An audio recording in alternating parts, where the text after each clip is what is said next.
Nora Speaks is a weekly podcast that tugs at the soul and consciousness of the Black community. With show topics such as youth empowerment, education, women's impact, and civic engagement, Nora Speaks challenges the listener to not only join the movement, but be the movement. On the show, you'll learn from insightful guests who have demonstrated capacity in these fields and more, and I'm your host, Nora Muhammad. Welcome to the show.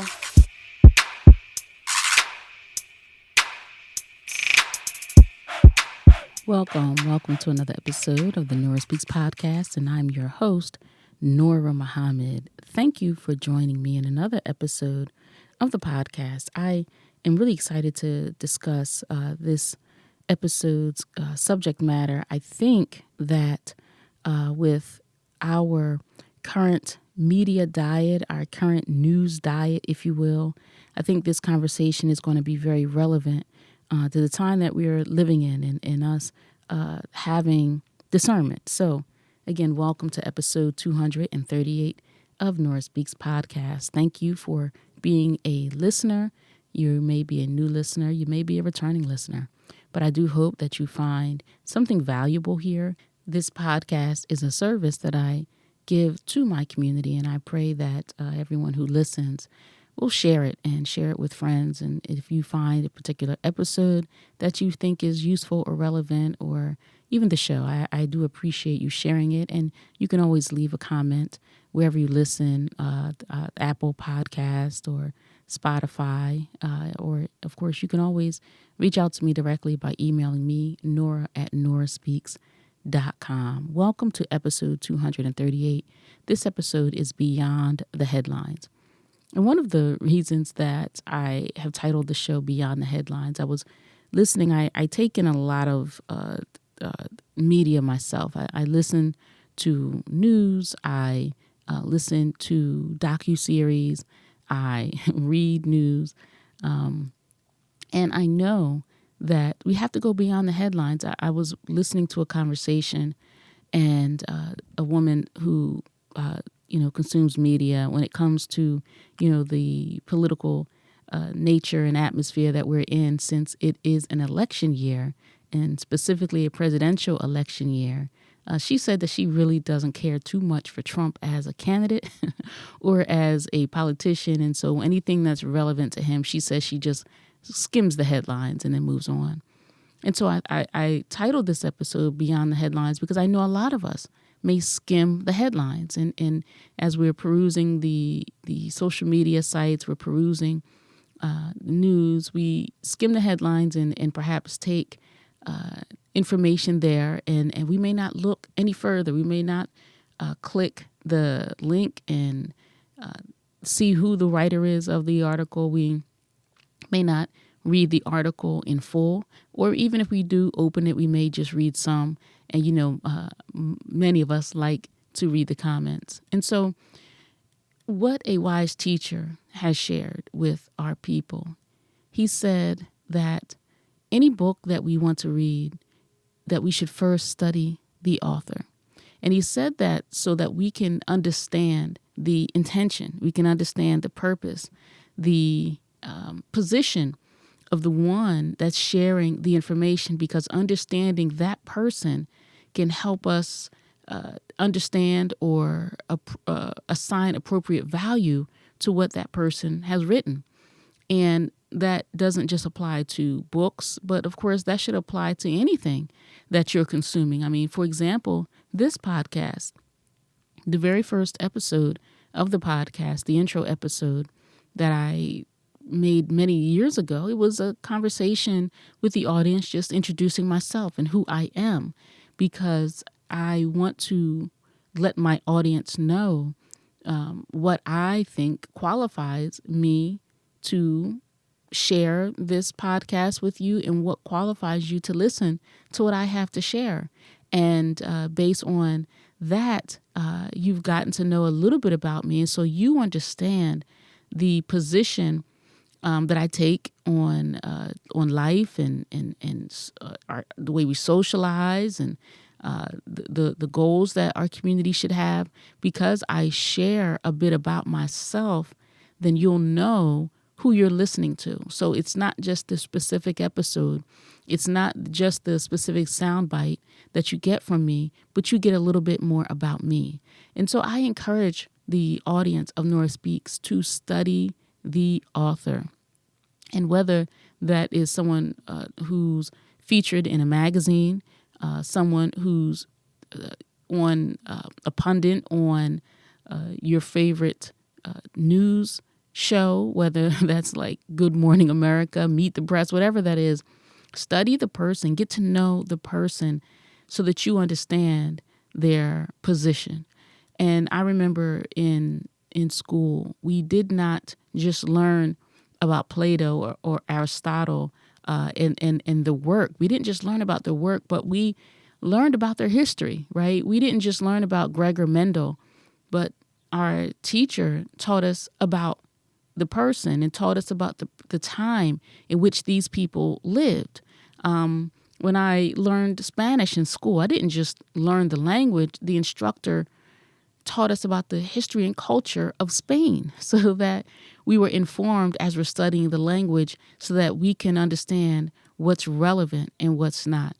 And that is why when someone does come on a program, before they just get to talking, right, before the interview starts, generally the host will share a little bit of the individual's background, their bio, their accomplishments. Perhaps they'll talk about, the book that person has written, just so that you have an understanding of the person that's in front of you sharing information. And so it's so important that we go beyond the headlines, that we study the author, and that we actually read the words that are in the article or listen closely to the person who's speaking. And that we don't assume just because there is a headline that there's truth in the headline.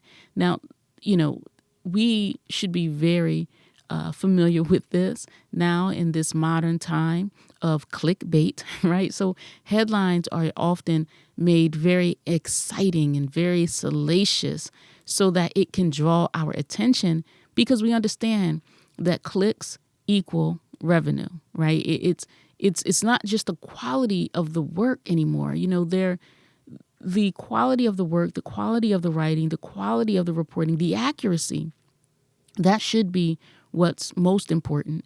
However, in this modern time, it is the bottom line that drives everything. And so it doesn't necessarily mean that what is being written in the headlines or in the body of the book, the body of the article, the body of the magazine writing, it doesn't necessarily mean that there's truth there.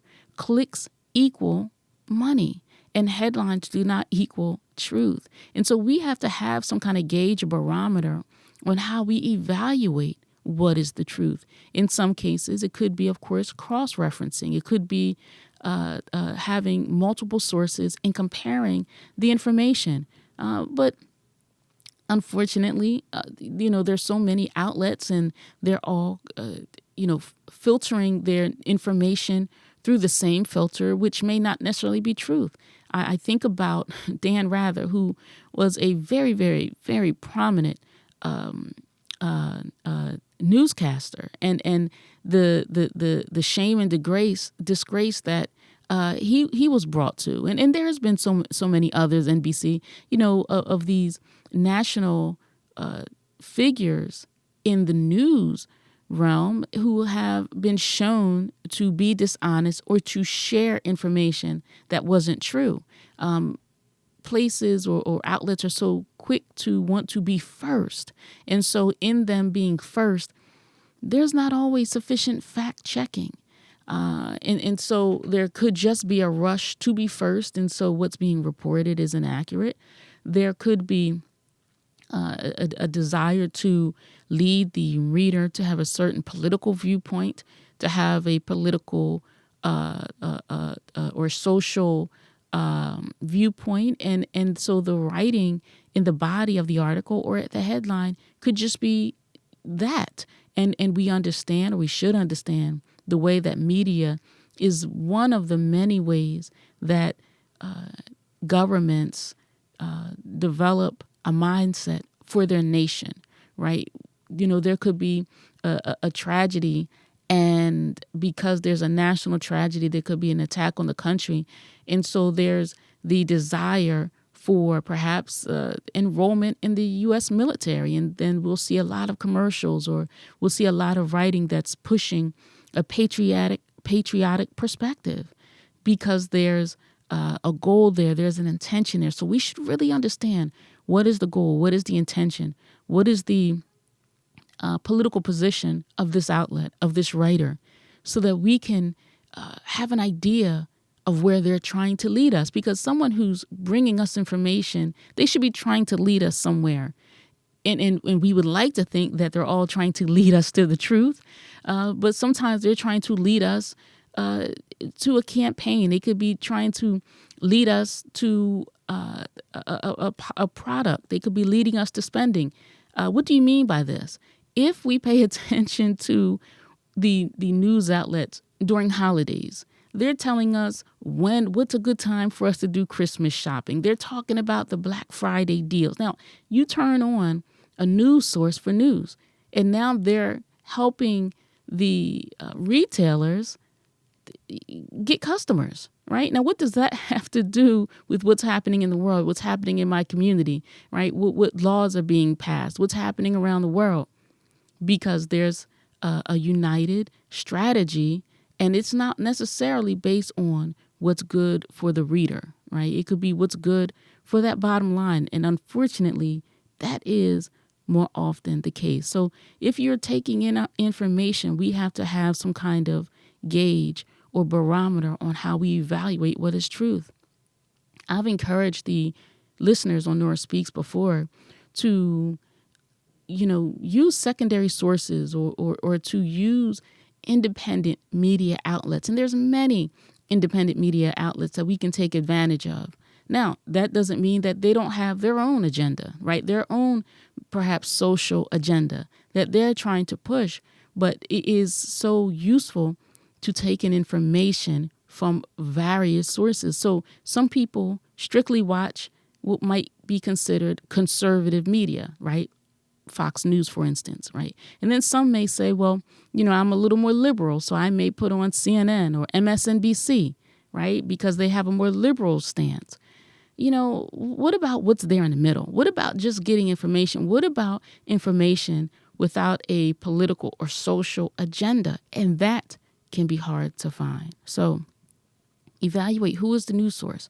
What is their motivation? What are they getting? What might be their intention behind what they're giving me? What have they produced in the past? What is their own interest? And if we get into that and pay attention to that, then we may decipher better what it is that we're taking, because it's not just what we're reading in that moment. It's not just that headline, but it's the message, and it's where they are trying to lead us, because it's packaging, right? And then just something else I'll say. I was interviewing brother Mandine Muhammad from Crow Media, Crow TV. You can follow them at crow.org. That's CROE.org, CROE.org. And they produce television and radio. And it was funny. He was talking about how, 24 hours, you'll turn on, you'll have the news on, and the crawl will say breaking news. And it's the same breaking news from 5 hours ago, right? Breaking news, breaking news. And so this is attention grabbing. You can open up I call it Twitter. Some call it X, right? You can open up your Twitter feed and you'll see something that says breaking. And it's not new news. It's just, and it's usually in all caps, right? Because it's to get our attention. Or they may say this just in, right? So we have to be discerning, and we have to understand that any message, any voice, any writing, it's to lead us somewhere, and it may not necessarily be to the truth. So it's wise that we evaluate all of the sources, understand what might be the best source for you and for me, and any article or interest piece that's about a specific person or about a specific organization. The writer or the outlet that's sharing that can have their own perspective. But I encourage you to go to that person to see what they have to say about themselves, or go to that organization and go see what they have to say about themselves. It is not always best to take information about an organization or about a person from a secondary source when you can have access to that person yourself. And so just be careful. I've used to watch Barbara Walters do interviews, and she was a great interviewer. And we got to learn a lot about the people that she was interviewing. But I also know that a lot can be changed in the editing room, right? So we may, be witness to a wonderful or an insightful conversation, but what's happening in that editor's room, that can really tailor what that outlet wants us to think or know about the person who was interviewed, right? And they could say, well, look, in their own words, this is what they said. But how was that interview edited? How were things clipped out and clipped in?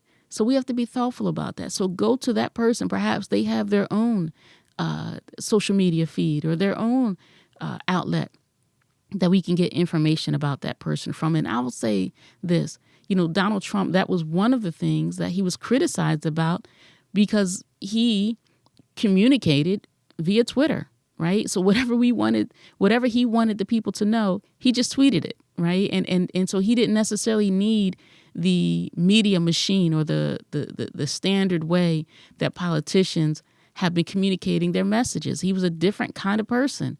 And so he communicated directly to the American people via Twitter, not necessarily through a spokesperson, not necessarily through that filter that we were so used to getting.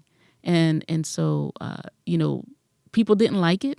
He went around media corporations and so the people went straight to Twitter or wherever he was sharing information, and they didn't necessarily have to go to NBC, ABC, CBS, or CNN, right? So just be thoughtful and be diligent and do your research and try to understand the perspective. Try to understand what this writer, what this author is trying to lead us to, and question, are they really trying to lead us to the truth? Thank you for listening to this episode of the Nora Speaks podcast. Until next time, stay in peace. We were brought here as a piece of property. And to keep that piece of property, it is to not allow the property to know the value of the property. What I mean by that, if you had known the history of yourself, you would not have been made a slave. And you won't be a slave now if you have a knowledge of yourself. It's hard to enslave a person that have equal knowledge with you. You just can't do it. And so this knowledge of yourself is the thing that will free you from what you have been suffering from. Thank you for listening to another episode of the Nora Speaks podcast. Be on the lookout for a new episode coming at you fresh next week. And as always, if you want to learn more about me and the work that I do, visit my website, norahmuhammad.com. Or if you have a listener question, email me at info@noraspeaks.com. You can also follow the Nora Speaks podcast on Facebook, Instagram, and Twitter at Nora Speaks Podcast. I'll be sure to include links in the show notes. If this show has value to you, please subscribe, rate, and review, and share it with family and friends. And be sure to check out previous episodes. And remember, don't just join the movement, be the movement. Stay in peace.